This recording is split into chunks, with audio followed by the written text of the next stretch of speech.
হিয়া এগিয়ে এসে রাজকে আগে জড়িয়ে ধরে বলে, আই মিস ইউ ভাই। মাহমুদ সর্দার মুখটা পানসুটে করে বলেন, তোমার বাবাকেও একটু দেখো, সেও তো তোমাকে নিয়ে চিন্তায় ছিল।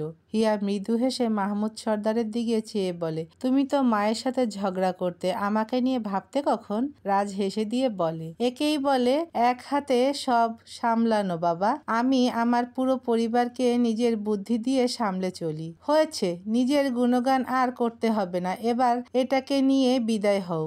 বিভান খানের উদ্দেশ্যে বলেন মাহমুদ সর্দার। রুদ্র ইশারা করে জেসিকে। নজরে আসে হিয়ার, কিন্তু ইঙ্গিতটাকে ভালো দিকে নিল না। বেচারা রুদ্র একটু ভ্রু উঁচু করে জেসিকে ইশারা করে চোখ টিপ দেয়, আর হিয়া ভেবে নিল রুদ্র ফ্লার্ট করছে। বরাবরের মতো চোখের চশমা ঠিক করে নাক টেনে বলে, নষ্ট পুরুষ।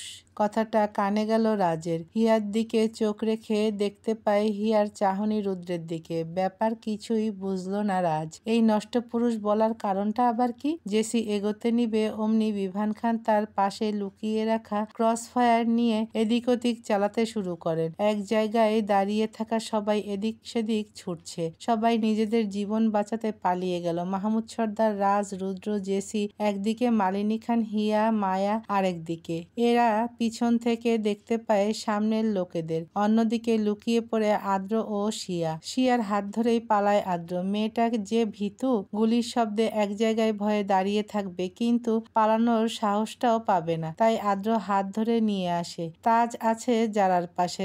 যারা যখন লুকিয়ে গেল ঠিক তখনই তাজ কি করবে বুঝতে না পেরে দৌড় দেয়। মোহন সর্দার ও আহান সর্দার সাথে রুদ্রর ফোর্স লুকিয়ে আছেন টেবিলের নিচে। তার পাশ দিয়ে ক্রস ফায়ার শুরু হয়েছে। মাহমুদ সর্দার রাজের দিকে ফিরে বলেন, এখানে কি খালি হাতে এসেছিলে? হ্যাঁ, কেন?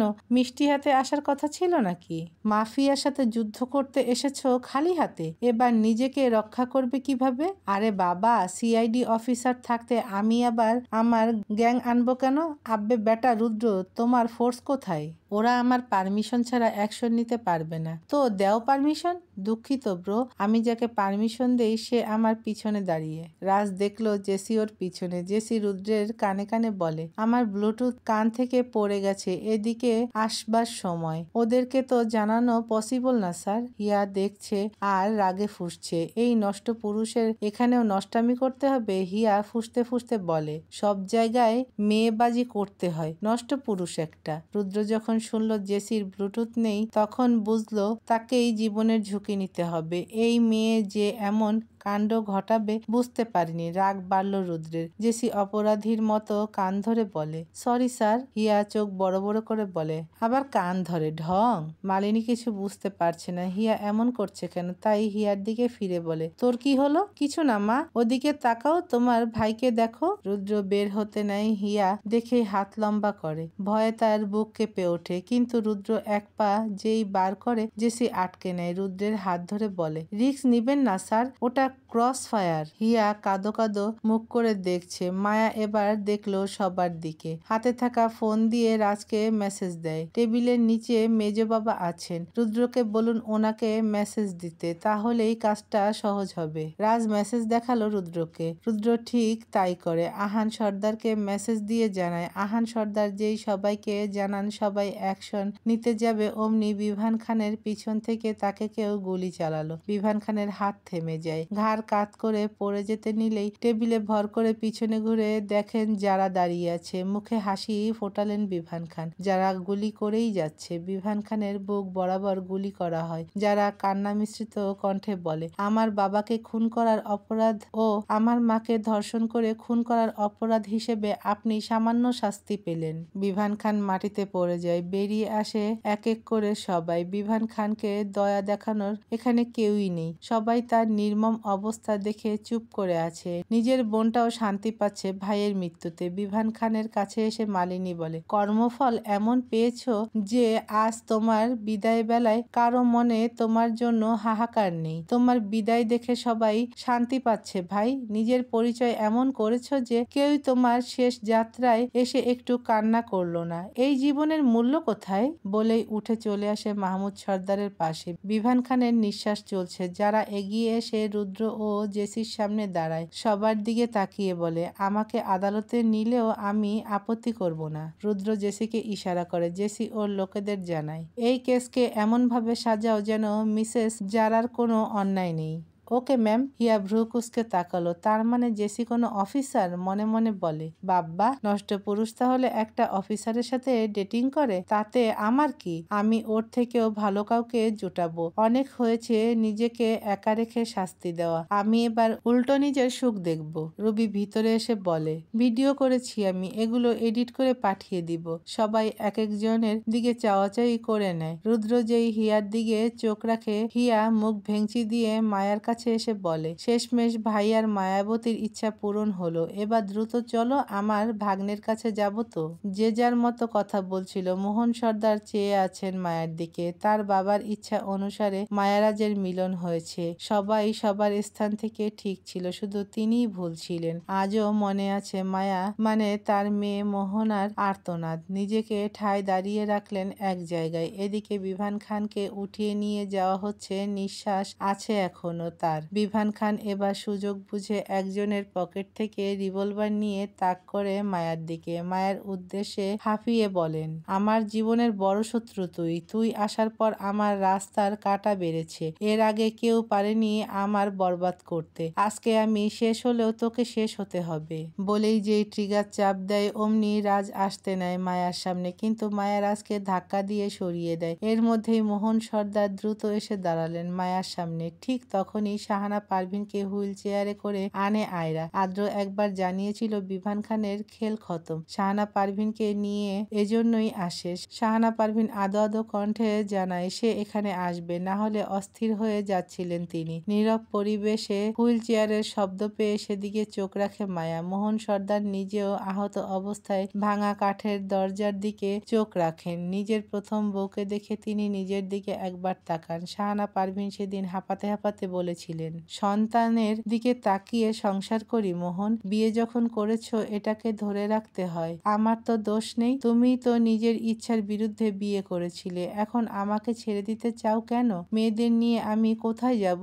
এত অনুরোধের পরও মানতে নারাজ ছিলেন। শেষ দিন শাহানা পারভিন চ্যালেঞ্জ করেছিলেন, আজ তুমি যাদের জন্য আমাকে অত্যাচার করছো ওরাই তোমার ধ্বংসের কারণ হবে মোহন। তোমার বংশ রক্ষার্থে যে ছেলেকে নিয়ে তুমি অহংকার করছো ওই তোমার বংশের মর্যাদা ডুবিয়ে দিবে। তোমার এই বংশ ধরে রাখার যে খনি তাকে তুমি হারালে। পস্তাবে, তুমি খুব বাজেভাবে পস্তাবে। হাহাকার হবে তোমার মধ্যে। এই মেয়ের জন্যই হাহাকার হবে। ছেলেরাই বংশের দায়িত্ব নিতে এগিয়ে যেতে পারে না, মেয়েরাও পারে। এটা প্রমাণ করবে আমার মেয়ে। মোহন সর্দার এখন বলতে চান, তুমি ঠিক ছিলে শাহানা। আমার জীবনের দুটো অহংকার, দুটোই আমাকে চুরমার করে দিল। আমি চেয়েছিলাম সুন্দরী বউ, নিয়েছিলাম, সে আমাকে ধ্বংস করে দিয়েছে। আমি চেয়েছিলাম ছেলে সন্তান, আর দুটো ভাইয়ের মতো আমারও ছেলে হয়ে আমার হাত ধরবে। পূরণ হয়েছিল ভেবেছিলাম, কিন্তু নিয়তির খেলা ভিন্ন ছিল। আমাদের মেয়েটাও আমাকে প্রতিপদে হারিয়ে দিত। আমি ওর চোখে আমার প্রতি বিষাক্ত এক রূপ দেখতে পারতাম। আমি বুঝতে পারছি আমি কত বড় অন্যায় করেছি। আমার পাপ আমাকে ধ্বংস করে দিল। মাহমুদ সর্দার ভাইয়ের কষ্ট দেখে এগিয়ে এলেন। জেসি লাথি দিয়ে বিভান খানের হাত থেকে রিভলভার সরিয়ে দিল। অতঃপর বিভান খানের বুক বরাবর লাথি দিয়ে মাটিতে ছুঁড়ে ফেলে দেয়। ক্ষত স্থানে জোরে লাথি লেগে এবার বিভান খান পুরোই নিস্তেজ। তার দিকে কারো নজর নেই, নজর শুধু মোহন সর্দারের দিকে। শাহানা পারভিনের হুইল চেয়ার এসে থামে মোহন সর্দারের সামনে। মাহমুদ সর্দার কান্না করে ডাক দেন, ভাই কথা বল ভাই। মোহন সর্দার চেয়ে আছে এক দৃষ্টিতে মায়া ও শাহানা পারভিনের দিকে। মায়া হতভম্ব হয়েছিল, কিন্তু মাকে দেখে পুরনো সব মনে করে। পিছু ফিরে রাজের উদ্দেশ্যে বলে, আমি হাসপাতালে যাচ্ছি মন্ত্রী মশাই। মোহন সর্দারের চোখ গড়িয়ে পানি পড়ছে। শাহানা পারভিনের মাথা কাত হয়ে আছে, ঠোঁটে হাসি নেই, কিন্তু কিছু একটা ছাপ তো আছেই। চোখ তার স্থির মোহন সর্দারের দিকে। মাহমুদ সর্দার কান্না করছেন দেখে শিয়া ও হিয়া এগিয়ে আসে। বাবাকে বাবাকে ধরে রাখে, কিন্তু ভাই যতই অন্যায় করুক ভাইয়ের মৃত্যু সহ্য করার ক্ষমতা যে তার নেই। একই মায়ের পেটের ভাই মাহমুদ সর্দার যেমনই করুক না কেন সে তো তার ভাইকে ভালোবাসেন, পারছেন না পরিস্থিতি মানিয়ে নিতে। অ্যাম্বুলেন্সের শব্দ আসছে বাইরে থেকে। মায়া সেই শব্দ পেল, অ্যাম্বুলেন্সের দিকে চোখ রেখে অজান্তেই চোখ থেকে দুফোঁটা পানি ফেললো। বাইরে আসার মূল কারণ এটাই, তার চোখে পানি জমেছে। লোক জানে মায়া তার বাবাকে কতটা ঘৃণা করে, কিন্তু মায়া কি আসলেই বাবার মৃত্যু দেখার মতো ঘৃণাটা করে? আর সবার লাশ দেখলেও একজন বাবার লাশ দেখা সম্ভব না সন্তানের পক্ষে। সোজা রাস্তায় বিধ্বস্ত হয়ে শাড়ির আঁচল ধরে হাঁটছে। কল্পনা করে শৈশবের প্রথম হাসি খুশি মুহূর্ত। মোহন সর্দার বাড়িতে এসে মায়াকে কোলে তুলে নিত। মায়া ফোকলা দাঁতে হাসত। খাবে না বলে মায়ের কাছ থেকে ছুটে এসে বাবার কোলে আশ্রয় নিত। বাবা বাসায় আসলেই মায়া আগে দৌড়ে গিয়ে দরজা খুলত। হাত পাতলেই মোহন সর্দার তাকে চকলেট দিয়ে খুশি করত। সেগুলো কি ভোলা যায়? রাস্তার এক কোনায় দাঁড়িয়ে পড়ল, মাথা চিনচিন ব্যথা করছে। হঠাৎই হাঁটু গেড়ে বসে দিল চিৎকার। এই চিৎকারে যেন গাছের মধ্যে বাসা বেঁধে বাস করা এক ঝাঁক পাখিগুলো ঘুম থেকে উঠে উঠতে থাকে এদিক ওদিক। মায়া এখনো কান্না করছে, চোখের পানি গড়গড় করে পড়ছে চোখ থেকে। কেউ দেখতে পাচ্ছে না, কিন্তু এই জায়গাটা তার কান্নার সাক্ষী। মায়া কান্নামাখা কণ্ঠে বলতে থাকে, আমার এক সময় বাবার দরকার ছিল, যে রাতে এসে বলবে ভয় পাস না মা, আমি আছি তো তোর পাশে। ভাঙা স্বপ্ন যখন চোখে জল আনে তখন শক্ত একটা বুক লাগতো, কিন্তু ভাগ্য আমায় হারিয়ে দিল। বাবা থেকেও আমি বাবাহীন এক পাথর মানবী। বাবা তো মাকে ভালোবাসতো না, তাহলে কেন আমাকে জন্ম দিয়েও আমাকে দূর করে দিল? আমি তো তারই সন্তান, তার রক্ত বইছে আমার শরীরে, তবুও কেন আমাকে নিয়ে একবারও ভাবলো না? মা বাবার বিচ্ছেদে কেন সন্তানের জীবনটা পাল্টে যায়? মায়ার এই কথাগুলোর উত্তর নেই। এগুলো যে মানুষের মানসিক সমস্যার কারণে ঘটতে থাকে। কত শত পরিবার আজ বিচ্ছেদের রূপ নেয়। এই বিচ্ছেদের কারণেই ভুগছে তাদের সন্তান। সেই সন্তান বড় হয়ে তাদেরকেই ঘৃণা করে, কারণ সন্তানদের এই বিষাক্ত জীবনের কারণ বাবা মাই হয়ে থাকে। এটা কেউ মানতে চায় না, কিন্তু এটাই বাস্তব। বাস্তবকে এড়িয়ে সবাই নিঃস্বার্থ দেখবে, এটাই ধরনীর খেলা। কেটে গেল 4 সপ্তাহ, যার পরনাই হিসাব করে পুরো 1 মাস। মোহন সর্দার আর নেই, সাথে বিভান খান। মেহরাজ দুদিন হলো সর্দার মহলে এসেছে। আজকে তাদের আকিকা। মেহরাজও প্রলয়ের। পিয়াস এখন সর্দার মহলে থাকে। মিলি সবকিছু দেখেছে। এখন সেও এক ঘরে নিজেকে আটকে রাখে, বাইরে যায় না, বন্ধু বান্ধবের সম্মুখীন হয় না। লজ্জা পায় সে। তারেকের সাথেও যোগাযোগ করে না আর। নিজেকে যত পারে মুখ লুকিয়ে রাখে। বাবা মায়ের নোংরামিতে নিজের বদনাম বাড়ল। এগুলো সময় থাকতে আমরা বুঝবো না। আজ আমরা একাকিত্বের জোরে লালসায় ভুগবো, পরবর্তীতে আমাদের ভবিষ্যৎ সন্তান এসবের জন্য ভোগ করবে। দরজায় কড়া নাড়ার শব্দ আসছে। মিলি চোখ তুলে তাকালো। ঘর জুড়ে অন্ধকার। বিছানা থেকে উঠে দরজা খুলতেই দেখলো মায়া দাঁড়িয়ে। অনুমতি ব্যতীত ঘরে ঢুকে চারপাশ দেখলো। মেহরাজ কোলে আছে। মায়া কোনো কথা না বলে মেহরাজকে মিলির কোলে দিয়ে বলে, আমার ওকে নিতে কষ্ট হয়, তুমি ওর দেখাশোনা করবে। সবাই ব্যস্ত নিজ নিজ কাজে, তুমি তো মনে হয় পরীক্ষাটাও দিবে না এবার, তাহলে মেহরাজকে দেখো না হয়। মিলি হাবলার মতো চেয়ে আছে। মেহরাজ কান্না করে না, শুধু তাকিয়ে আছে। গুটি গুটি পা হাত দুটো নাড়িয়ে গালের কাছে আনছে, মুখ থেকে লালা বের হয়। মিলি নীরবে রাজি হলো। মায়া ছোট করে নিঃশ্বাস নিয়ে বলে, ওকে রেডি করে দিও, আর হ্যাঁ, তোমার জন্য একটা শাড়ি আনা আছে, ওটা পরে নিচে আসবে। আচ্ছা। মায়া চলে গেল ঘর থেকে। নিচে নামতেই দেখতে পায় তারেককে। তারেক হাতে কাগজ কলম নিয়ে ডেকোরেটরদের সাথে কথা বলছে। মায়াকে দেখে এগিয়ে এসে হিসাব দিতে গেলে মায়া বলে, মিলিকে ভালোবাসো? তারেক থমকে গেল। মায়া ভ্রু নাচিয়ে বলে, উত্তর দাও ম্যাম। ভালোবাসলে আজকে সাহস দেখিয়ে প্রপোজ করে বিয়ে করবে, না বাসলে আমাকে জানিয়ে দিবে, আমি ওর জন্য ভালো পরিবার থেকে পাত্র দেখব। তোমার সময় খুব কম, আমার ননদকে কষ্টে থাকতে দিতে পারি না। এই ঝড় ঝামেলায় তার জীবনটাই জীবিত থেকেও মাটি, তাও আমার মাধ্যমে। আমি ওর সুখ ফিরিয়ে দিতে চাই। বলেই মায়া হাঁটা দিল। মায়া চলে যাওয়ার পর রাজ এসে তারেকের কাঁধে হাত রেখে বলে, আমার মায়াবতী এমনই, কোনো কিছু সুন্দর করে সাজিয়ে বলতে পারে না, সোজাসুজি সংক্ষেপে বলে দিবে। আমি জানি স্যার, ম্যামকে আমি বুঝি বলেই রেসপেক্ট করি। মা বাবাকে এনে বিয়ের প্রস্তাব দিয়ে দাও, বেশি দেরি করলে কিন্তু আবার হারাতেও পারো। মনে রেখো দেখো, এটা কিন্তু আমার মায়াবতীর ইচ্ছা পূরণ করতে কিন্তু আমিও সাথে আছি। বলেই চলে যায় নিজের ঘরে। ঘরে বসে অপেক্ষা করছে মায়ার জন্য। মায়া এসে রাজকে এখনো গোসল করতে না দেখে বলে, আপনি শাওয়ার নেননি কেন? দেরি হয়ে যাচ্ছে, লোকজন আসছে তো। I need hot shower. Geyser on করে দিচ্ছি। নো, আমি হট শাওয়ার চাই, তাও বাথরুম বিলাস করে। হাতে সময় নেই মন্ত্রীমশাই। রাজ ঘড়ি দেখে বলে, এখনো 1.5 ঘন্টা সময়, আমি আরাম করে বাথরুম বিলাস করতে পারবো। চলো, আমাদের ছেলের আকিকা, চলো এখন আরেকবার বাথরুম বিলাস করি, যেন পরের বার আরো একটা আকিকা দেওয়া হয়। মন্ত্রীমশাই, কোনো কথা না মায়াবতী, এখন শুধু আমাদের বাথরুম বিলাস হবে। বলেই মায়াকে নিয়ে গেল বাথরুমে, রাজের লাখ টাকার বাথটবের মাঝে নিজের সুখ খুঁজে নিতে। একের পর এক কল করে যাচ্ছে হিয়া। অপর পাশের ব্যক্তির কোনো খোঁজ নেই। কিছুদিন হলো ফেসবুকে একটা হ্যান্ডসাম ছেলের সাথে টাইম পাস করছে। ছেলেটা ভালো দেখতে, আচরণেও তাই।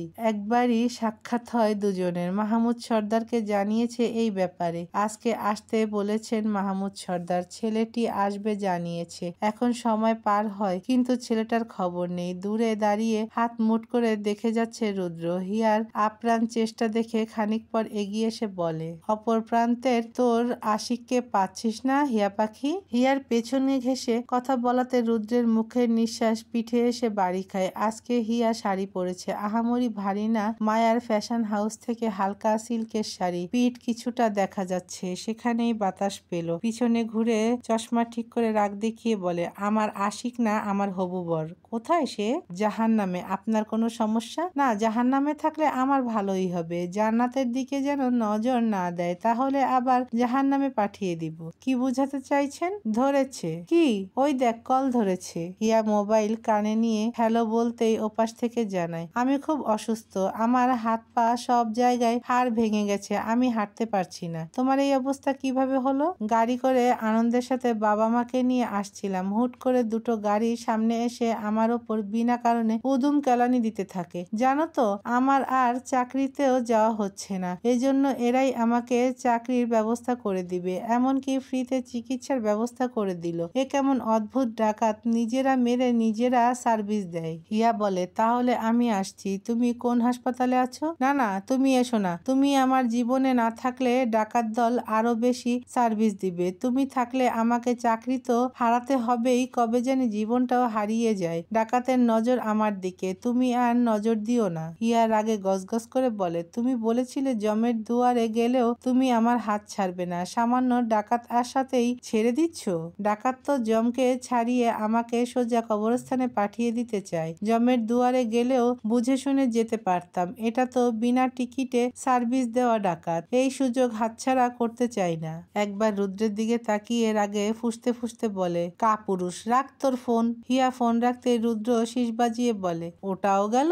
একটা গেলে আবার আসবে। আমি মন্ত্রীর বোন, আমার জন্য ছেলেদের লাইন লেগে থাকে। আমি থাকতে লাইন? কোথায় দেখা তো মন্ত্রীর বোনের সেই লাইন। আপনি থাকতে মানে? কি করেছেন আপনি? কিছুই করিনি, আমি তো জাস্ট বলছিলাম আর কি। মেহেরাজকে নিয়ে নিচে নামে মিলি। রুদ্র উপরে তাকাতেই হিয়াকে ইশারা করে বলে, আজে বাজে দিকে মন না দিয়ে এই বোনটাকে একটু সময় দে, অন্তত হ্যাপি ফ্যামিলি হতে পারবো আমরা। হিয়া হেঁটে এগিয়ে গেল মিলির কাছে। মিলিকে দেখে বলে, তোমাকে তো পুরো টেডি বিয়ারের মতো লাগছে মিলি আপু। তারেক তাকালো মিলির দিকে। আসলে এই শাড়িতে গৃহবধূর মতো লাগছে। মিলির দিকে অপলক দৃষ্টিতে মিলি যেই পাশে তাকালো, চোখ সরিয়ে নিল তারেক। মিলি অপ্রস্তুত হয়ে মেহরাজকে নিয়ে বলে, ওকে একটু কোলে নে, আমি প্রলয়কে দেখে আসছি। হিয়া নিল মেহরাজকে। রুদ্র অবাক হলো। মেহরাজ হিয়ার কোলে এসে রুদ্রকে চোখ পিট পিট করে কিছু ইঙ্গিত করছে যেন। গাল হা করে হাসছে, পা লাফিয়ে। হাত দুটো হিয়ার থুতনি ধরে আছে। এতক্ষণ তো এমন করছিল না মেহরাজ। হিয়ার কোলে এসে এমন করছে কেন, তাও আবার রুদ্রের দিকে তাকিয়ে?